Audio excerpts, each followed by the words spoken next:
ہے اس سے پہلے یہ کہہ دینا کہ جی ایک بیان آ گیا ہے اور اس بیان کا معنی یہ ہے کہ پی ڈی ایم ٹوٹ گیا ہے اور اس میں اختلاف آ گیا ہے، یہ خواب جو ہے یہ کبھی بھی ان کا شرمندہ تعبیر نہیں ہوگا۔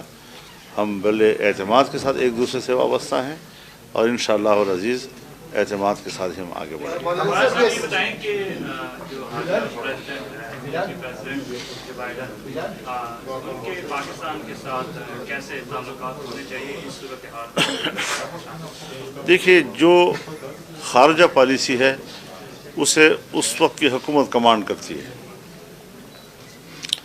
ہم ایسے نااہلوں کے حوالے ہو چکے ہیں کہ ہندوستان کے ساتھ صورتحال میں کشیدگی میں اضافہ ہو رہا ہے۔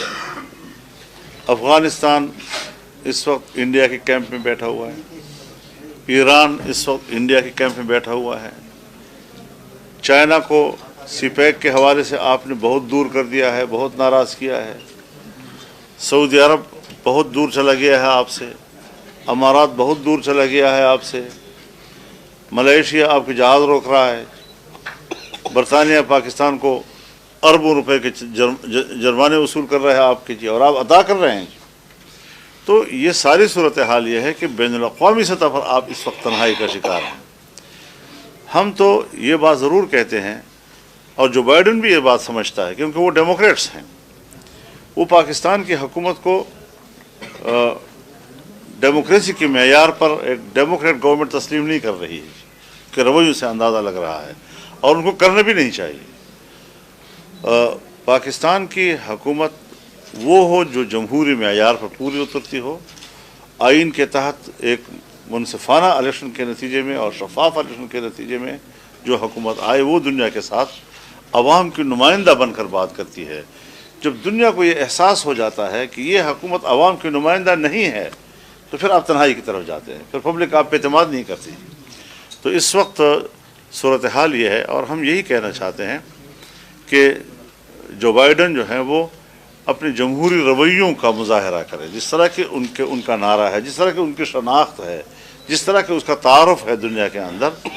اور بیت المقدس میں جو امریکہ نے اپنا سفارتخانہ کھولنے کی بات کی ہے وہ ٹرمپ کا ایک غیر جمہوری فیصلہ ہے۔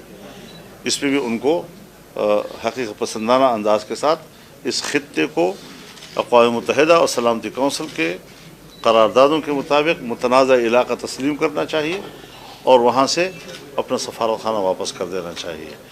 پاکستان کے حوالے سے بھی خطے میں ایک جمہوری ماحول کو اوپر لے جانے میں ان کو ایک کردار ادا کرنا چاہیے۔ مولانا صاحب، یہ حکومت کہہ رہی کہ سینٹ کے انتخابات کا طریقہ کار جو ہے وہ تبدیل ہم کرا رہے ہیں اوپن اس پر، تو آپ کا کیا رائے ہے؟ کیا آپ کیا کہنا ہے؟ دیکھیے، یہ بھی بوکھلاہٹ کا ایک علامت ہے۔ حکومت بوکھلاہٹ کے شکار، اپنے لوگوں پہ اعتماد نہیں ہے ان کو، اپنے ووٹ پر ان کو اعتماد نہیں ہے۔ ان کو پتہ ہے کہ یہ ہمارے لسٹ کے لوگ نہیں ہیں، یہ کسی اور کے لسٹ کے لوگ ہیں، تو وہ سمجھتے ہیں کہ شاید اس طریقے سے ہم ان کو کنٹرول کر سکیں گے، ان کا ووٹ کہیں نہیں جائے گا۔ لیکن میرا اندازہ یہ ہے کہ ان کو اپنا ووٹ بھی نہیں مل سکے گا۔ مولانا صاحب یہ بتائیں کہ شیخ رشید صاحب گزشتہ ایک عرصے سے کہہ رہے ہیں کہ مولانا صاحب کے ساتھ ہاتھ ہو گیا۔ کون کہتا ہے؟ شیخ رشید۔ ان کے ساتھ کتنا ہاتھ ہوا ہے؟ ان کے ساتھ ساری زندگی ہوتا رہا ہے، لیکن وہ ہاتھ کا عادی ہو گیا ہے۔ مولانا صاحب، یہ جو اپوزیشن کا مطلب پوری اپوزیشن کا خصوصاً آپ کا نیب کی جو کارروائیاں ہیں اس پہ پہلے دن سے اعتراضات ہیں۔ حضرت نیب سرے سے احتساب کا ادارہ نہیں ہے، ادارہ ہی نہیں ہے، ٹھیک ہے، آپ کے مطابق لوگوں کو پکڑے جا رہے ہیں، لیکن مجھے ایک تضاد سا نظر آ رہا ہے کہ آپ کے بھی قریبی ساتھیوں کو، رشتہ داروں کو بلا رہے ہیں، کچھ کو پکڑا ہوا ہے، لیکن آپ کی پارٹی کا موقف یہ ہے کہ اگر غلط کام ہو رہا ہے آپ کے مطابق کہ اگر مولانا صاحب کو ہاتھ ڈالا تو ہم پنڈی کا رخ کریں گے، جی ایچ کیو کے سامنے مظاہرہ کریں گے، لیکن اس سے پہلے جتنی اپوزیشن کے لوگ پکڑے گئے ہیں، آپ کے رشتہ دار پکڑے جا رہے ہیں، ان کو بلایا جا رہا ہے، اس پہ خاموشی ہے، یہ کیوں ہے؟ میرے خیال میں آپ نے جوڑ صحیح نہیں لگایا۔ نیب کے حوالے سے پنڈی کی بات نہیں ہوئی ہے۔ पिंडी की बात और मौजू पे हुई है और नेब की बात और मौजू पे हुई है। नहीं, मौलाना अब्दुल गफूर हैदरी साहब की जो प्रेस कॉन्फ्रेंस है उसने कहा था कि हम GHQ का रुख करेंगे। ये और मसला है। PDM के हवाले से एक इजलास जो लाहौर में हुआ था, वो मजमूई सियासी सूरत हाल के हवाले से जो हमारे डिमांड्स हैं उस हवाले से पिंडी की बात हुई है और वो फैसला अब तक बरकरार है कि हम कहाँ जाने का फ़ैसला करेंगे। देखिए, मैं एक बात बड़ी वजाहत के साथ कह दूँ, हमारी जंग हुकूमत के साथ है, एस्टेब्लिशमेंट से हमारी जंग नहीं है। एस्टेब्लिशमेंट से हमारी शिकायत है, हमारे गिले हैं, और ये जो कुछ मुसीबत इस वक्त कौम पर मुसल्लत है उसमें जो एस्टेब्लिशमेंट का एक जुर्म आप कह दें, उसकी ज़िम्मेदारी आप कह दें, वो अपने आप को ज़िम्मेदार तस्लीम करे।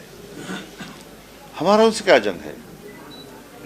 मैं ये तो कह सकता हूँ बतौर एक सियासी कारकुन के कि वज़ीर आज़म के मनसब पर मैंने बैठना है, इस वज़ीर आज़म को हटाकर यहाँ मैं बैठना चाहता हूँ।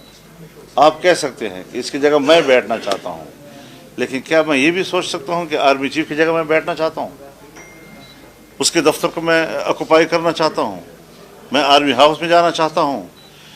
जब ये तस्वुर ही नहीं है यहाँ पर और महाज जंग ही ये नहीं है, मुझे क्या पड़ी है कि मैं ये बात कहूँ कि मेरी जंग जो है आर्मी चीफ के साथ है या मेरी जंग ISI के साथ है, लेकिन वो जंग न लड़े हमारे साथ।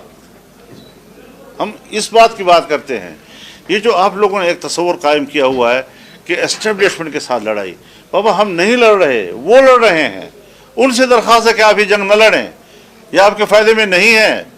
आप रियासती इदारा हैं और डायरेक्ट रियासत के तहफ़्फ़ुज़ की ज़िम्मेदारी फिर आप पर आती है। तो इस हवाले से हमारी सोच का एहतराम किया जाए, हमारी सोच को एक मुतवाज़न और एक सही सोच से ताबीर किया जाए। हम किसी से इदारों से जंग नहीं लड़ना चाहते, लेकिन अगर वो गलत काम करता है तो क्या गलत को गलत भी ना कहें, शिकायत भी ना करें, गिला भी ना करें। ये कोई इंडिया की फौज है कि हमसे गिला ना करें और उसको दुश्मन समझे? अपनों से शिकायत होती है। मैं पाकिस्तान के इदारों से शिकायत करता हूँ, मैं पाकिस्तान के इलेक्शन कमीशन से शाकी हूँ, मैं पाकिस्तान के नेब से शाकी हूँ, मैं पाकिस्तान के एस्टेब्लिशमेंट से शाकी हूँ जो इस किस्म की हरकतें करें, पार्टियों को तोड़ने का किरदार अदा करें, पार्टियों के लोगों से डायरेक्ट अप्रोच करने की कोशिश करें, खुफिया मुलाकातें उनके साथ करें, उनको लालचें दें, जमात को तोड़ने के लिए अपना किरदार अदा करें। अब ये चीज़ें जब हम तक पहुँचेंगी तो गिला तो पैदा होगा। हमने तो उनके बारे में, हम तो कहते फ़ौज मुत्तहिद रहे, हम तो कहते इदारे मुस्तहकम रहें। तो हम इदारों का इस्तेहकाम चाहते हैं और वो सियासी पार्टी को कमज़ोर देखना चाहते हैं।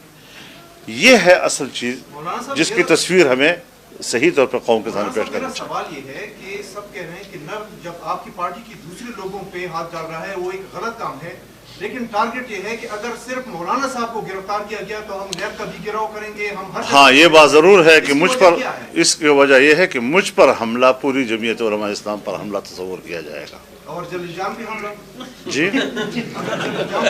जलीजान पर हमला फिर मेरे ऊपर हमला तस्वुर किया जाएगा। इनको ज़रा अपना जोर लगाने दें। ये सोचते हैं उसको पकड़ लो, उसको पकड़ लो, उसको पकड़ लो तो फजल वहाँ पर दबाव आ जाएगा। खातर जमा रखें, खातर जमा रखें। ये चीज़ें हम खेल चुके हैं, ये पुराने खेल हैं जो गुजर चुके हैं। नेब का जो हरबा था वो एक वक्त तक काम आता रहा इनके, अब वो ठुस हो चुका है। नेब कुछ भी नहीं है और अब नेब खतरे में है। कल जो भी हुकूमत आएगी नेब का खात्मा कर देगी।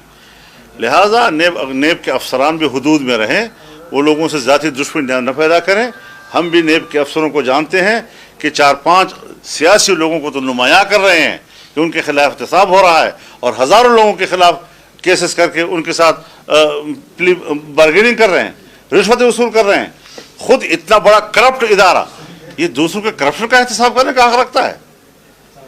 छोड़ो, जाएं अपने हवाले से सोचें। परवेज खटक ने भी कहा था कि बीआरटी में अगर मुझ पर करप्शन साबित गोली मार दे। करप्शन जो है करप्शन साबित नहीं है, बीआरटी खुद करप्शन है। साबित कर रहे हैं क्या माना मौलाना साहब ये बोर्ड में स्टेज है। मौलाना साहब ये बताएं, सेनेट इंतखाबात के बाद अगर जो परवेज खटक साहब की सेहत खुद इस बात की गवाही है जो बीआरटी का ऑर्डर हुआ है। ये पीडीएम के इस्लामाबाद की तरफ लॉन्ग मार्च कब करेंगे? क्योंकि उनकी कोई भी नुमाइंदा आता है प्रेस कॉन्फ्रेंस करता है तो पहले यही कहते हैं कि लॉन्ग मार्च नहीं होगा, क्योंकि पहले जो है पीडीएम ने फैसला किया था कि इस्तीफे देंगे, इस्तीफे भी नहीं आए तो लॉन्ग मार्च भी नहीं होगा। तो चंद दिन उनको खुश होने दें यार, कुछ बयान नहीं करने दें उनको। इस तरह चलता रहता है छोटी मोटी बातें जी। जब हम किसी बात में कोई आगे पीछे हो जाते हैं, कोई तारीख तब्दील कर लेते हैं, कोई हिकमत अमली, तो वो समझते हैं कि देखो वो नाकाम हो गए हैं उनके बाद। तो चंद दिन उनको भी खुश होने दें यार, पाकिस्तान में रह रहे हैं वो भी आकर। मौलाना साहब, आपने खुफिया मुलाकातों की बात की है। पाकिस्तान पीपल्स पार्टी और नून लीग के जो मरकजी रहनुमा है, वफाकी उसमें बैठे हुए हैं, वो बाकायदा तौर पे ये तस्लीम कर रहे हैं कि हम खुद भी वहाँ पर अपने दोस्त रखते हैं, उनसे हमारी भी मुलाकातें होती हैं। तो क्या उनकी ये खुफिया मुलाकातें नहीं है? खुफिया मुलाकातें हमारी ज़रूरत नहीं है, खुफिया मुलाकातें एस्टेब्लिशमेंट की ज़रूरत होती है, तो इसलिए हम भी उनका पर्दा रखते हैं। फिर ये पीडीएम का तहरीक जब से शुरू हुआ है तो एस्टेब्लिशमेंट की राब्ते कोशिश की गई आपसे? राब्ते रहे हैं लेकिन हमें आमादा करने में नाकाम रहे हैं जी। हम अपने मौके पे कायम हैं, ठीक ठाक कायम हैं जी। हम ऐसे इलेक्शन को भी नहीं मानते और इलेक्शन की इस दांदी का जिम्मेदार भी उनको करार देते हैं। न हमने इलेक्शन के नताइज तस्लीम किए हैं, न उनमें उनकी जिम्मेदार हैसियत को हमने अब तक उसमें तब्दीली लाए हैं। बड़ा साहब ये बताएं कि जो आपने आज मुतालबा किया है कि इलेक्शन दोबारा से करवाए जाए, क्या आपको लगता है कि इस वक्त जो पाकिस्तान में जो जमहूरी पार्टी हैं, जो सियासी जमातें हैं, मजहबी सियासी जमातें हैं, या पूरा जो मुल्क में एक सेटअप है, फाइनेंशियल हमारी सूरत हाल बहुत ख़राब है, तो इस सूरत हाल में क्या इलेक्शन करवाए जाए? इलेक्शन तो हर कीमत पर कराए जाए कि हल ही वही है, या तो फिर बंदूक हल है, वो तो नहीं है। आइन ही हक है उसका। आइन इलेक्शन की बात करता है, किसी और चीज़ की बात नहीं कर रहा। लिहाजा जब आपका मुल्क डूब रहा है तो फिर आप क्या कहना चाहते हैं? फिर मार्शल लॉ आ जाए? तो मार्शल लॉ ने तो और मुल्क को गर्क किया है, हमेशा इदारों को तबाह बर्बाद किया है। आज तक जो पाकिस्तान तरक्की नहीं कर रहा और 70 साल से कमज़ोरी को मेंटेन कर रहा है, कमज़ोर वो तो मार्शल लॉ की वजह से कर रहा है जी। सियासी लोगों को काम करने दिया जाए, जब काम करने देते हैं तो 3 साल के उनको हटा देते हैं, 1.5 साल के उनको हटा देते हैं, कोई ना कोई केस उनके खिलाफ कर देते हैं। तो इस तरीके से जब आपकी जमहूरियत फलने फूलने ही नहीं दी जाएगी, फिर शिकायत आप किससे कर रहे हैं? सिर्फ इसलिए कि इनके ऊपर थोपा जाए कि पाकिस्तान जो है कमज़ोर हो रहा है, तो ये इनकी वजह से मुल्क को तोड़ा गया, जिम्मेदार सियासतदानों को करार दे दिया गया। आज हम रहमान कमीशन को आप दुनिया के सामने लाएं, पता चल जाता है कि असल जिम्मेदार कौन है उसका जी।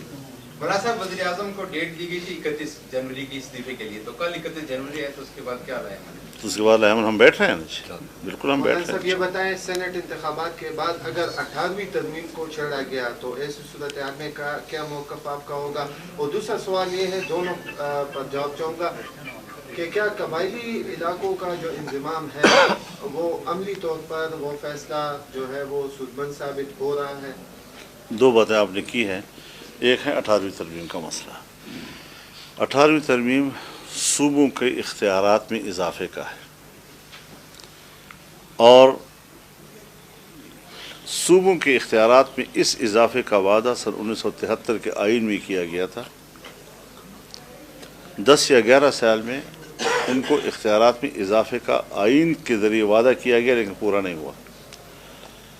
अब जब 18वीं तरमीम के ज़रिए से सूबों को इख्तियारात दे दिए गए हैं, अब वापस लेना ये सूबों की एहसास महरूमियत पे और इजाफा है, जो खुदा न करे बगावत की तहरीकों में मुंतकिल ना हो जाए।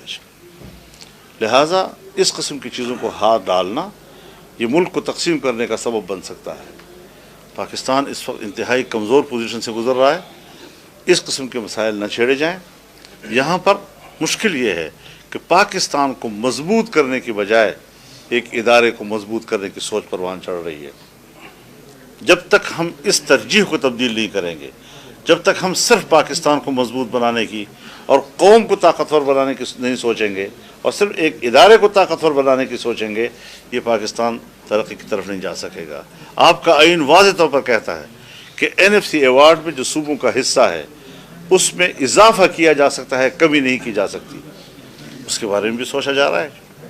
اور پھر تو یہ ساری چیزیں ہیں کہ جو ہم سمجھتے ہیں کہ ملک طاقتور ہو. آج فوج کو پاکستان کے بجٹ سے 11 ارب روپے ملنے چاہیے تھے. آپ کی ملک کی معیشت یہاں تک گر گئی ہے کہ آج اس کو 7 ارب روپے مل رہے ہیں.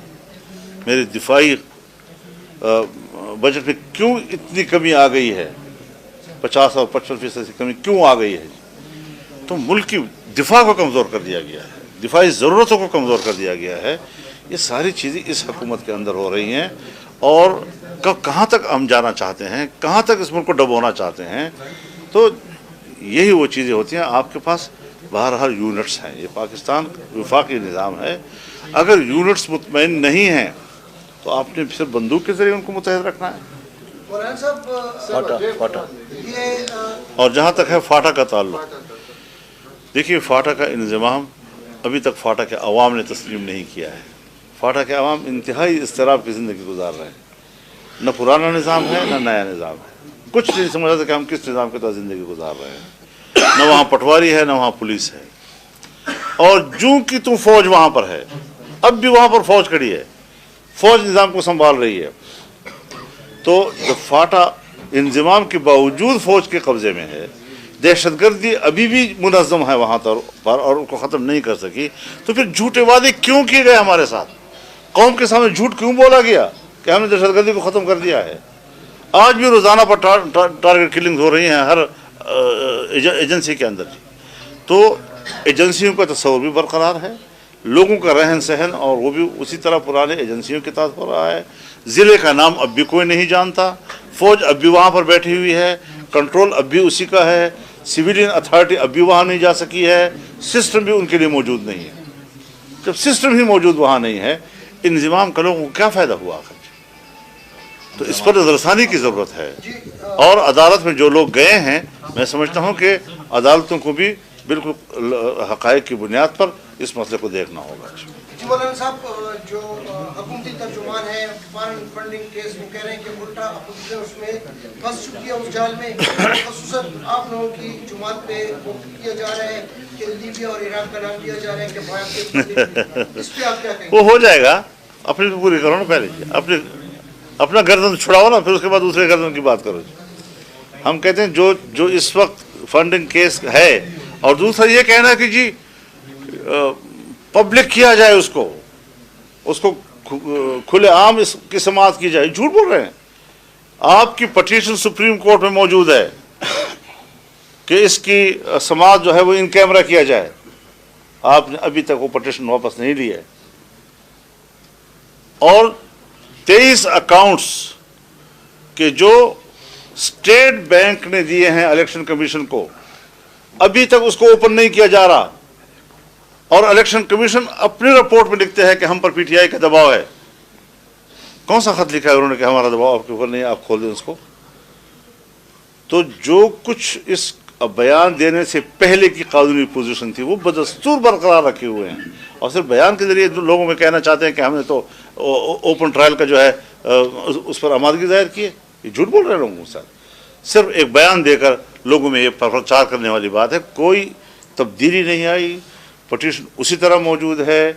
اور جو الیکشن کمیشن کا فیصلہ ہے کہ اس کو سیکرٹ رکھنا ہے, اور یہ بھی کہ پی ٹی آئی کے دباؤ پہ ہم اس کو خفیہ رکھے ہوئے ہیں, یہ ساری چیزیں اپنی جگہ پر برقرار ہیں. اس میں کوئی تبدیلی نہیں آئی ہے. تو جھوٹ قوم کے سامنے نہ بولا جائے. اور یہ فنڈنگ کے ان کے گلے میں پھندا ہے. اب وہ کوشش کر رہے ہیں کہ ہمارا کیا ہے جی, ہمارا تو سب کچھ اب آمنے سامنے ہو جائے گا. ہم تو اس ملک میں احتساب کے گرداب میں نہیں پھنسے ہوئے الحمدللہ. میں پھر بھی کہنا چاہتا ہوں کہ عمران خان, تم ہمارے احتساب کی باتیں نہ کرو, بھول جاؤ ان باتوں کو. اب تم ابھی ہمارے احتساب کے شکنجے میں ہو. اب ہم سے پہلے جان چھڑا لو, پھر بات کرو جی. 15 ستمبر کو حکومت نے الیکشن کا اعلان کیا ہے, تو جے یو آئی کا کیا؟ مجھے حیرت ہے اس بات پر کہ عام انتخابات ملک میں ہوئے نہیں ہیں. عام انتخابات میں دھاندلی ہوئی ہے. عام انتخابات کے نتیجے میں غلط حکومت ملک میں موجود ہے, اور عدالت کہہ رہی ہے کہ بلدیاتی انتخاب کراؤ. ان کو میری رائے یہ ہے کہ عدالت کو حقیقت پسندانہ عوام کی سوچ کو سمجھنا چاہیے اور ان کو اس بات پر سو موٹو کرنا چاہیے کہ عدالت اس الیکشن کو نل اینڈ وائڈ کر دیجیے.